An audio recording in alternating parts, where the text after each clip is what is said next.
So La Liga is coming to North America, a 15-year deal for a league game per season. Craig Burley, your thoughts?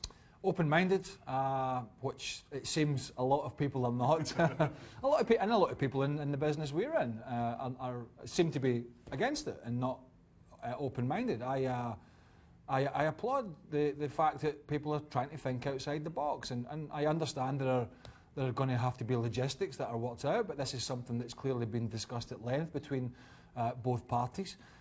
So there's no downside for people here in North America, absolutely no downside at all. People will look at a particular downside for the teams or the supporters in Spain.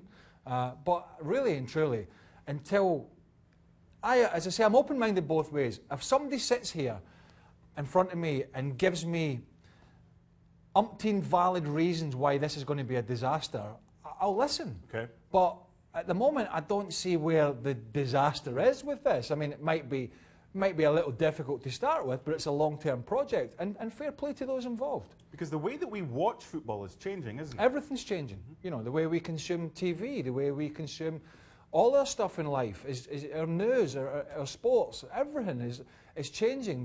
The fan experience is changing, and that is something that and let's not forget, there could be some financial stuff involved here as well. I don't know what the finances are. I'm not particularly interested in the finances.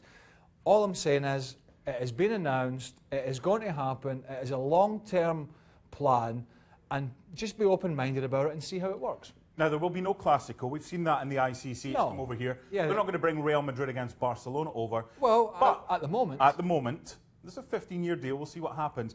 But in the past, this has been something that other leagues have looked at, the Premier League with the 39th game. This could open the floodgates to other leagues considering it if it's a success. Well, if other leagues are relevant enough, excuse the pun, if they're relevant enough and they drive business enough and there's enough interest, then I could, it might be something down the line. The one thing that I don't get is a lot of people have talked about fans being fleeced. You know, and I don't mean so much here in the US. I mean, you know, when it was mooted about the Premier League, they were talking about, well, the fan experience and the fans going to miss out and blah, blah, blah. Listen, there was a report last week that the Premier League clubs could play with their stadiums half empty and still make money. So the Premier League clubs in particular get huge amounts of money via the TV deals, yet the fan still pays top dollar going to the game. So please don't give me the fan is getting fleeced, because the fan has his trousers pulled down every time he goes to a game at the moment because the prices of watching the games are so high. That's not what this is about. And people that are moaning should really not be moaning about that. And as I say, if you don't want to be open-minded about it, then fair enough. I, as the most open-minded man in the world, really? I haven't got an issue with it.